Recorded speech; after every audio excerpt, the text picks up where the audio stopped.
Good day to you. This is Kadal Amudam from Chennai, India. Today I am going to discuss about Indian method of research. We Indians have a unique way of doing research, much different from the Western culture or Western scientific culture. In the Western nations, research is being done in laboratories, universities, corporate houses, government-sponsored research institutions. The same pattern is being followed in India too.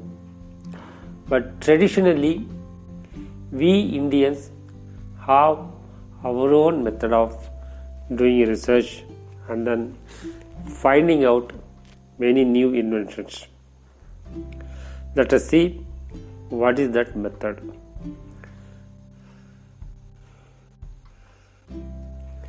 When the time for an idea is ripe, it chooses a mind to germinate.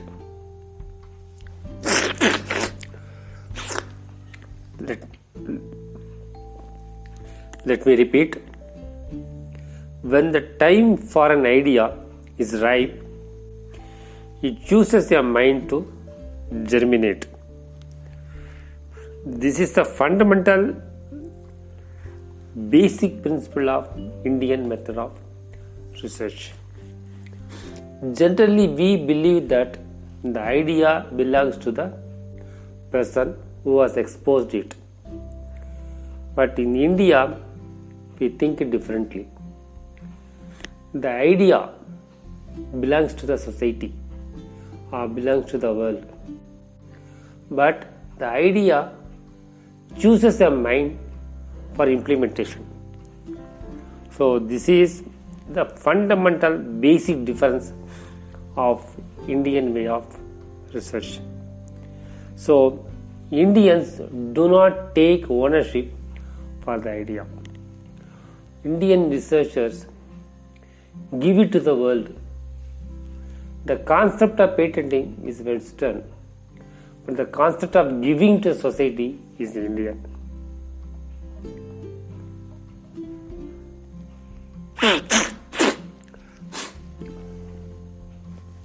Our enlightened ones know this, and they waited for the time to reveal the truth. Do you get my point? Let me repeat once again, because this is entirely different way of looking into the research. So let me go a bit slowly. Our enlightened ones know this, and they waited for the time to reveal the truth.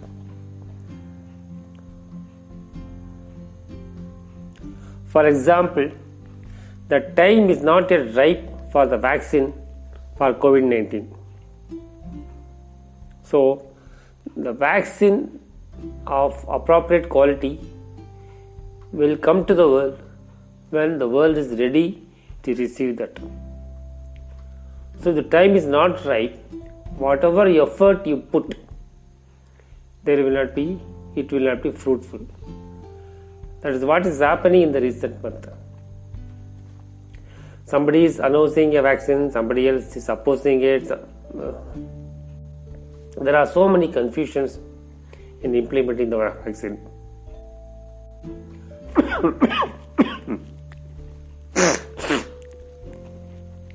It simply means one thing: the time is not yet ripe for the vaccine. Any amount of investment by Gates Foundation will not result in vaccine until the time for the vaccine arrives. So this one should understand. So Indians have understood this. So they synchronized their research in tune with the time or nature.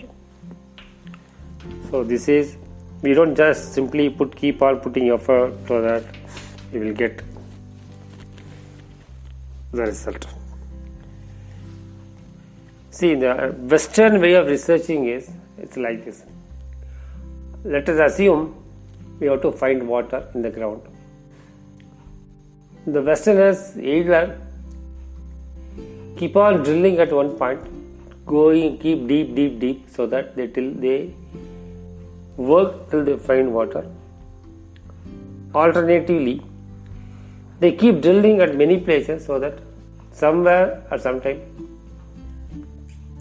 they will get water.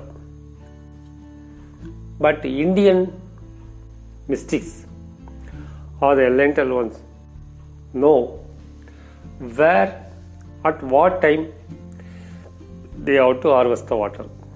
So they just make one drill. So this is a fundamental difference of Indian method of research and the Western.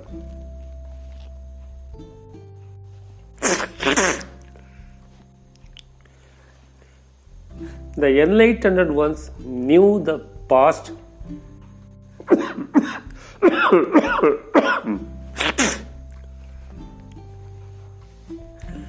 The enlightened ones knew the past, the present, and the future.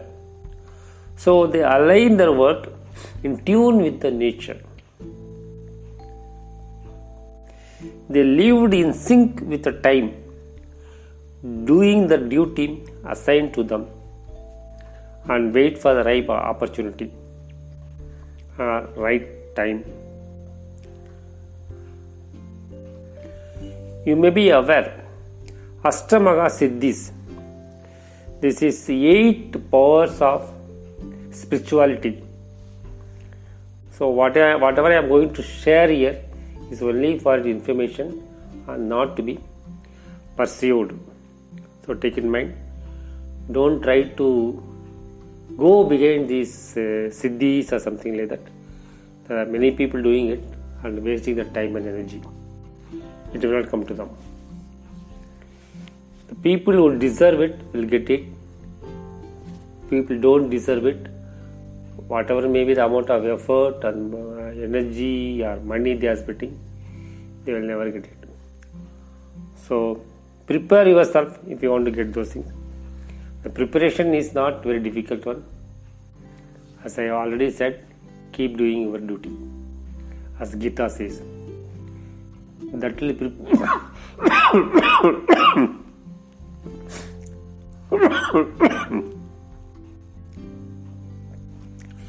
that will prepare you to receive what you deserve. The siddhis will come to those who deserve it and not to those who seek it. So do not waste time on it. As human beings, we are supposed to do our duty and serve the society as said in Gita.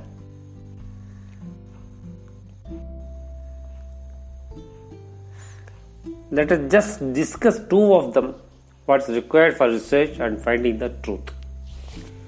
See, I am not aware of all the 8, and then we are going to discuss only just 2 of them. Anima, the capability to shrink in size. One can reduce his size even up to the level of an atom. Mahima, the capability to enlarge. So one can enlarge his size even to the size of this universe. So these our ancient mystics or enlightened ones used these 2 techniques, at least to my knowledge, to find new things which is required for this society.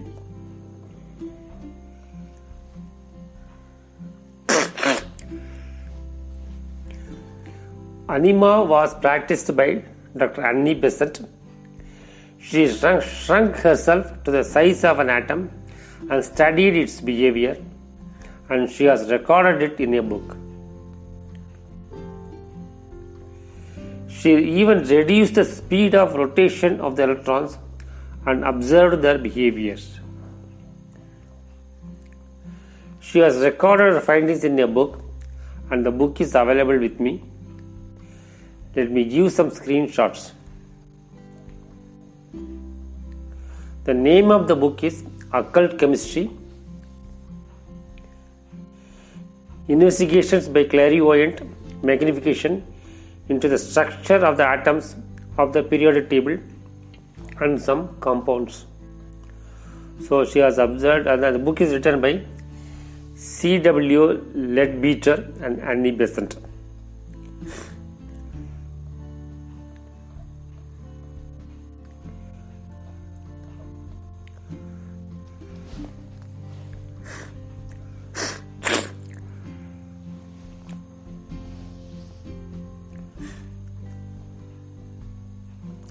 The fundamental law, foundation, principle, or the source of this entire universe is love. Law of karma is based on love. For more details, you can read my book, Mystery of Reincarnation, available on Amazon. Let me repeat the title, Mystery of Reincarnation by Kadal Amudam.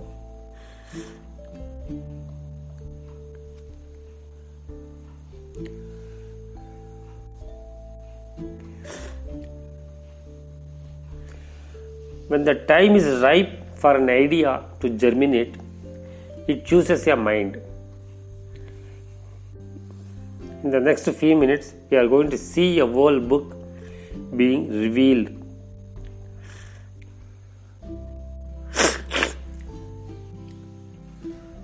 The Vaimanika Shastra is a Sanskrit text about ancient Indian flying machine or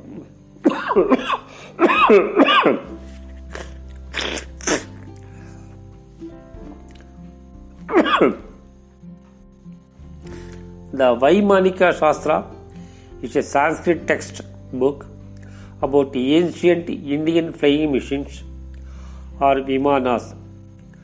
While many ancient Indian scriptures mention Vimanas and give elaborate descriptions of the workings, this is a more recent text that describes the ancient flying machine in details. Yes, the Vaimanika Shastra is not an ancient text, or at least it is supposed to be an ancient author, but comes to us through a modern medium. An Indian mystic, Pandit Subbaraya Shastri, claimed he had received the book as a divinity from the ancient sage Maharishi Bharadwaja. Mahabharata dates have been precisely calculated by the data given by Vyasa.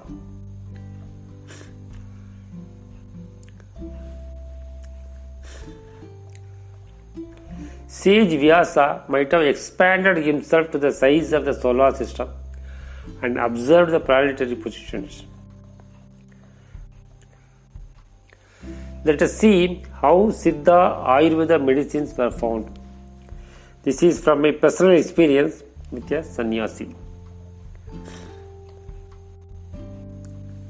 The sannyasi is still alive in Sadhagiri area, Tamil Nadu. Once I asked him, how do you know that this herb will cure this disease for this person? He simply replied that He simply replied that it just comes to my mind.